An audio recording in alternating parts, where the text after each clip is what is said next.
Et sur son site, on peut lire, figurez-vous, une ambition. Elle s'affiche « Faire de l'énergie de tous les possibles ». Tous les possibles, c'est ce que j'ai lu sur Arverne Group.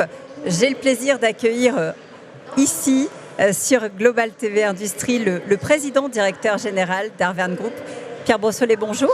Bonjour. Merci d'être là. Un groupe qui est né en 2018. Vous êtes basé à Pau et vous avez développé aujourd'hui 4 filiales qui reprennent les sujets qui font votre spécificité, votre identité. Le forage, les pluies, le lithium bas carbone et la géothermie. Est-ce que j'ai bon? Oui, vous avez bon. Alors, je ne vous entends pas très bien, mais c'est bon. Oui, ce sont les joies du direct. Vous voyez, on a en même temps effectivement les annonces. C'est un groupe industriel qui est assez jeune, mais je crois que vous êtes tous issus au départ du monde de la pétrochimie. Qu'est-ce qui a fait que vous avez eu à un moment la conviction qu'il fallait en quelque sorte changer votre fusil d'épaule? Oui, alors là aussi, nous venons effectivement principalement du monde du pétrole et du gaz, pour la simple et bonne raison que la thèse que j'ai développée, la vision que j'ai eue il y a maintenant 7 ans, était que le sous-sol était très mal représenté dans la transition énergétique et que ce sous-sol avait une place majeure, absolument majeure, qu'il fallait évidemment que le sous-sol devait être plus sollicité, devait retrouver une place de choix. Et c'est cette place de choix que j'ai voulu, on va dire, à laquelle j'ai voulu consacrer ma vie, puisque j'ai changé d'univers et de vie. Pour ce faire, j'ai réuni autour de moi de l'expertise très forte du sous-sol.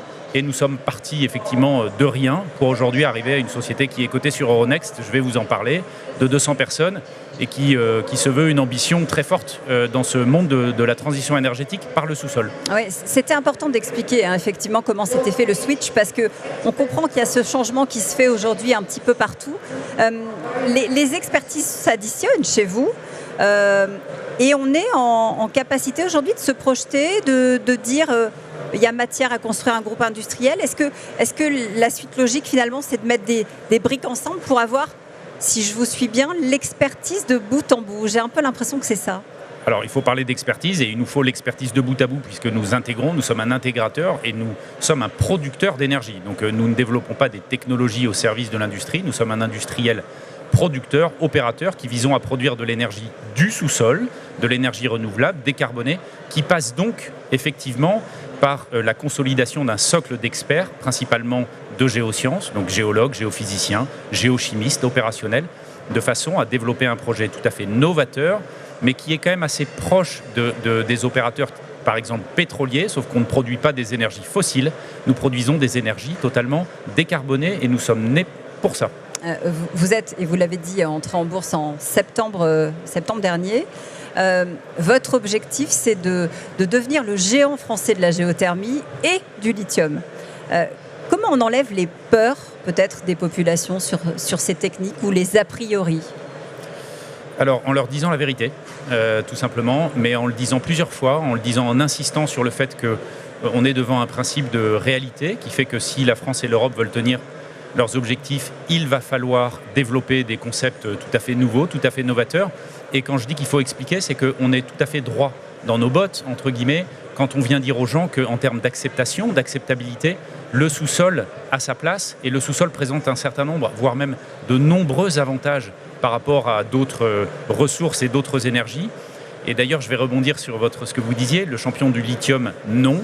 Le champion du lithium géothermal, oui. Donc c'est ce qui fait une différence parce qu'on parle beaucoup du lithium aujourd'hui au niveau planétaire, mais il faut savoir qu'il y a différents lithiums. Justement, alors le lithium, on l'appelle aussi l'or blanc en général, c'est comme ça en tout cas qu'il est présenté. Vous avez, je crois, obtenu des premiers permis exclusifs de recherche en France, il y en a d'autres qui sont en cours. Il y a une accélération, il y a un changement justement sur ces questions-là aujourd'hui?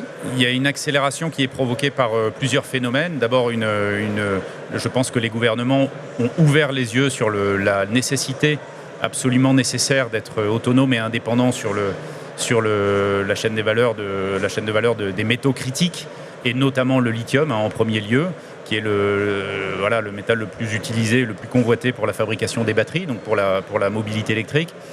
Donc il y a une sorte de prise de conscience européenne sur la nécessité de développer des projets nationaux et de ne pas dépendre de la Chine. Et puis il y a aussi évidemment une nécessité au niveau local, puisque nous sommes dans un paradigme où il faut créer de l'emploi localement, il faut développer des économies, je dirais pas parallèles, mais en tout cas novatrices. Et donc nous, notre raison d'être de société à mission, puisque nous sommes société à mission, est de faire travailler les territoires pour contribuer à la fois à la création d'emplois, mais aussi donc à l'indépendance énergétique et en ressources décarbonées de la France et de l'Europe. Donc on est vraiment en plein dans le thème. Vous parlez il nous reste 30 secondes, mais vous parliez des régions, de l'implantation, c'est important, je le sais pour vous. Vous deviez, dès cette année, dès 2024, forer en Alsace, Alsace du Nord. Est-ce que ça y est, les choses sont en cours? Et puis, est-ce que vous avez toujours en point de mire d'atteindre les 2 à 300 millions d'euros en 2027, je crois, et dépasser le milliard en 2030? C'est toujours l'ambition? Non, on a une ambition très forte qui est d'abord d'être le champion français de cette thématique de la transition énergétique par le sous-sol, qui passe par la géothermie sous ses différentes formes. Donc oui, nous avons toujours les mêmes ambitions chiffrées, les mêmes ambitions palpables. On est passé sur Euronext pour cela. Et pour répondre à votre première question, oui, en fin d'année, on devrait forer notre premier puits au-delà de 2000 mètres en Alsace pour à la fois montrer que la géothermie chaleur à une échelle industrielle fonctionne et qu'elle peut être couplée à une production, une extraction de lithium bas carbone français. Merci beaucoup Pierre Brossolé, merci d'avoir été avec nous pour nous parler de Arverne Group, donc le champion de la géothermie et pas seulement le leader français, on l'espère d'ici quelques années.